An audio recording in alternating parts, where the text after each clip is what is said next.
Saya coba simpulkan sebentar dengan cepat bahwa setelah selesai sholat yang ditutup dengan salam itu, Assalamualaikum warahmatullahi, Assalamualaikum warahmatullahi. Kata Al-Quran, jangan terburu-buru untuk beraktivitas yang lain sebelum Anda menyempurnakan satu amalan, yang amalan ini begitu dahsyat dalam pandangan Allah Subhanahu wa Ta'ala. Amalannya disebut dengan zikir.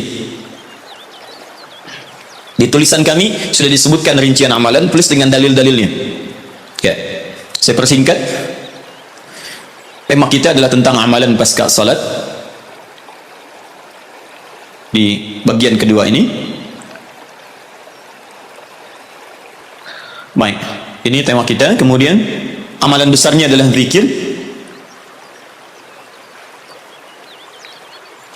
Dalilnya di Quran surah keempat An-Nisa ayat 103. Ini tema besar kita.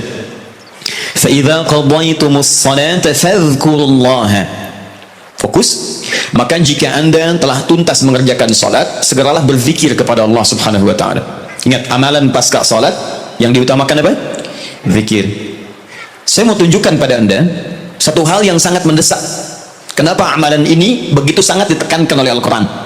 Bahkan saking ditekankannya, kata Allah, perhatikan kalimatnya, qiyaman, baik itu sambil berdiri, wa qu'udan, ataupun Anda punya kesempatan lebih lenggang duduk, wa 'ala junubikum, atau bahkan dalam keadaan Anda sedang payah pun untuk duduk atau bahkan berdiri, boleh sambil berbaring. Perhatikan, saking pentingnya amalan zikir ini, itu Al-Quran seakan menghadirkan semua situasi untuk menggunakan amalan ini. Ya, bukan tidak ingin menoleransi, tapi ada sesuatu yang penting di sini. Saking pentingnya seakan-akan kalau dalam bahasa yang lain, tolong jangan tinggalkan ini. Ya, kalau Anda memang buru-buru, harus langsung bangkit pasca sholat. Ada yang bahkan setelah salam subuh, Assalamualaikum, Assalamualaikum, saya harus kejar ke tempat pekerjaan, langsung mau berangkat. Nah, terburu-burunya Anda untuk mengejar pekerjaan itu tidak menghalangi Anda untuk berpikir. Kalau bisa sambil jalan pun pikir aja, ayo lakukan, kerjakan amalan ini. Kalau Anda senggang, duduk dengan tenang, lakukan.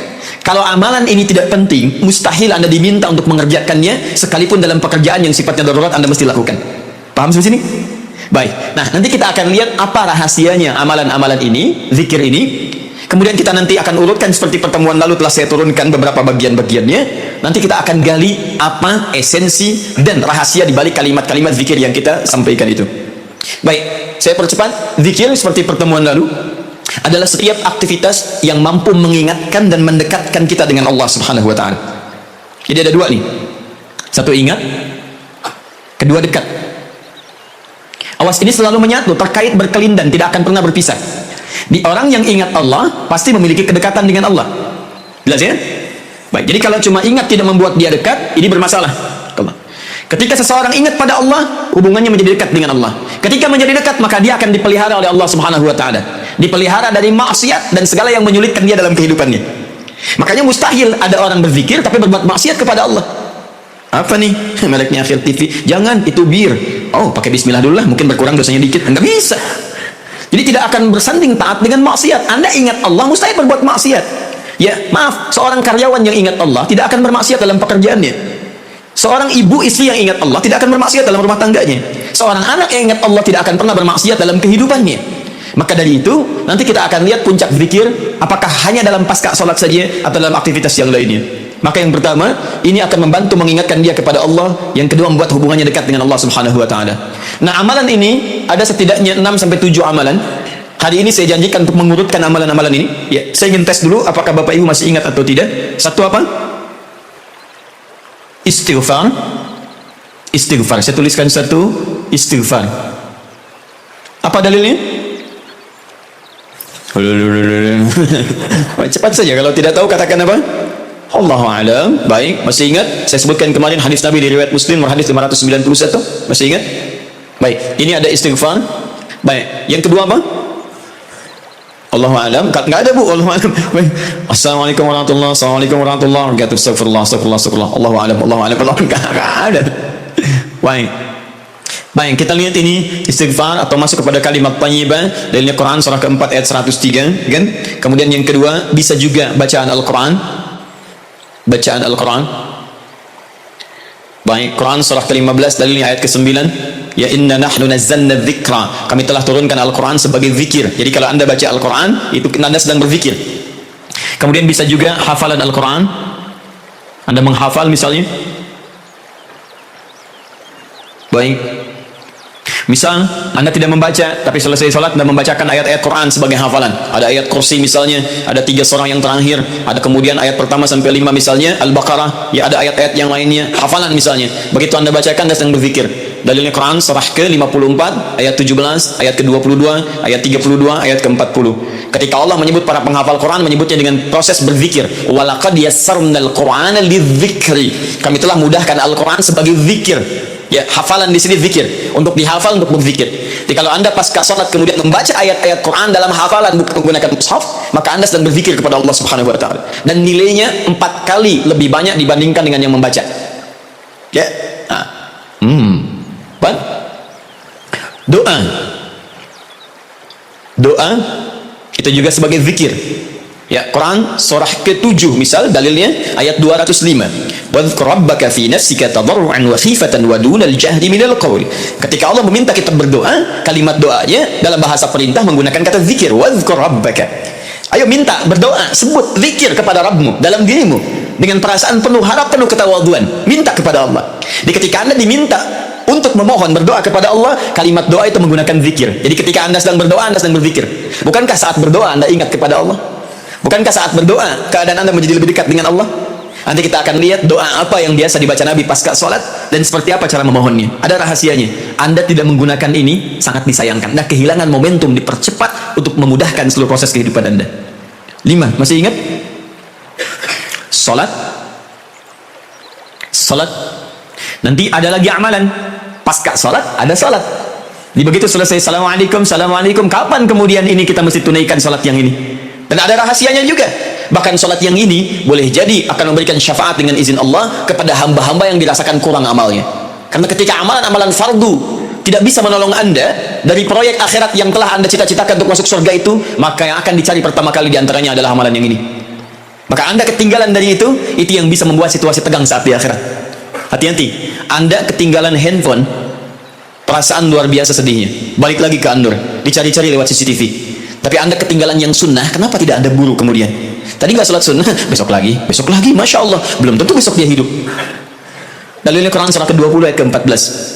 Ya, innani anallahu la ilaha illa ana fa'budni wa aqimis salata lidzikri. Saya Allah, tidak ada Tuhan yang layak disembah kecuali saya. Sembah saya. Bagaimana cara nyembahnya? Tunaikan salat sebagai zikir kepada saya. 6. Memperbanyak menyebut Allah, menyebut nama Allah, atau juga dengan al-asma'ul husna. Al-asma'ul husna. Dalilnya Quran surah kedua Al-Baqarah ayat 152. Fadhkuruni adzkurkum.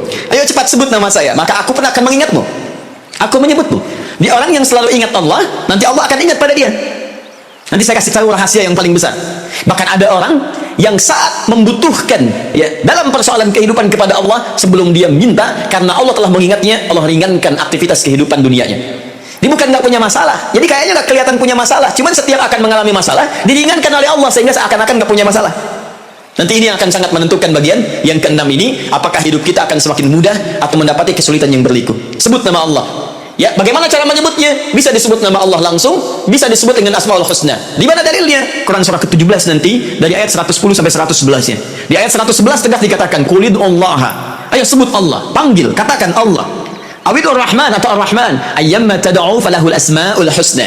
Maka kapanpun Anda bisa memanggilnya, memintanya, Anda boleh memanggil dengan nama yang terbaik sesuai dengan kebutuhan Anda. Nanti saya kisahkan, ada orang baru selesai sholat, kemudian menyebut nama ini, dan satu di antara nama yang paling luar biasa, ketika dia selesai kata Nabi, dari mana kamu tahu menyebut dengan nama itu? Tahukah engkau, jika engkau melakukannya, maka engkau telah memanggil Allah, yang dengan panggilan itu, jika meminta akan segera diberikan, jika berdoa akan segera dikabulkan. Rahasianya luar biasa, nanti kalau sudah tiba waktunya. Hadisnya sahih. Ya.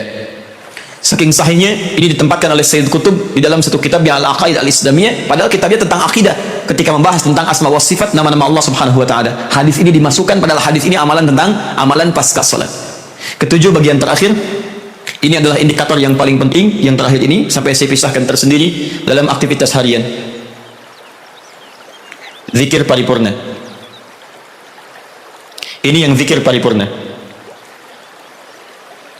Makanya saya kasih garis, ini amalan pasca salat disebut dengan zikir, bukan amalan biasa, tapi semua amalan ini akan dibawa kepada seluruh aktivitas hariannya. Bukankah pasca sholat ada yang jalan, pasca sholat ada yang kerja, pasca sholat ada yang makan, pasca sholat bahkan ada yang masak, pasca sholat ada yang bicara? Maka orang yang pasca sholat zikirnya itu benar latihan zikirnya, maka makannya adalah makan dengan berzikir kepada Allah, bicaranya zikir kepada Allah, jalannya zikir kepada Allah subhanahu wa ta'ala. Nanti saya turunkan ayat-ayatnya, bagaimana orang berjalan sambil zikir, bagaimana orang kemudian makan zikir, bagaimana orang bicara zikir. Jangan-jangan selama ini kita hidup 24 jam, tapi aktivitas kita tidak dalam rangka zikir kepada Allah subhanahu wa ta'ala. Dalilnya Quran, surah ketiga Ali Imran, ayat 190 sampai 191. Inna fi khalqis samawati wal ardi wa ikhtilafil laili wan nahari laayatin liulil. Siapa ulul albab itu? Ayat selanjutnya, alladzina yadhkurunallaha. Mereka itu orang-orang yang senantiasa zikir pada Allah Subhanahu wa taala. Qiyaman, dalam keadaan dia berdiri, wa qu'udan, ataupun dia duduk, wa 'ala junubihim, atau bahkan sedang tidurnya. Tidurnya disebut sebagai zikir, berdirinya disebut sebagai zikir, duduknya disebut sebagai zikir. Dan ahli zikir ini adalah orang-orang yang akan dimuliakan bahkan oleh Allah ketika kembali ke akhirat nanti dan dipuji-puji oleh Allah Subhanahu wa taala.